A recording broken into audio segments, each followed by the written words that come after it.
मी प्रभाग क्रमांक 16 अ मधून निवडणूक लढीत होतो भारतीय जनता पक्षातर्फे। पक्षातील वरिष्ठ नेते म्हणजे आमचे प्रदेशाध्यक्ष असतील रवींद्रजी चव्हाण असतील, नामदार गिरीश, महाराष्ट्र राज्याचे मुख्यमंत्री असतील देवेंद्रजी फडणवीस, नामदार गिरीश भाऊ महाजन, जळगाव शहराचे पालकमंत्री नामदार गुलाबरावजी पाटील, शहराचे आमदार राजूमामा भोडे आणि महानगराध्यक्ष दीपकदादा सूर्यवंशी, आमचे मार्गदर्शक राधेश्याम डॉक्टर चौधरी यांच्या सर्वांच्या मार्गदर्शनात आम्ही निवडणूक लढवली होती।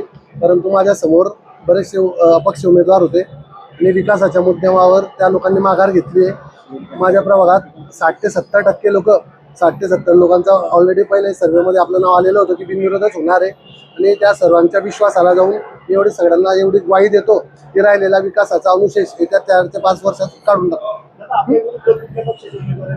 एक माझ्या समोर अपक्ष उमेदवार होता, एक ललित विजयराव नारखेडे, एक त्याच्यानंतर याचा राष्ट्रवादी आणि महायुती महाविकास आघाडीचा उमेदवार होता, त्याने विकासाच्या मुद्द्यावर माघार घेतली।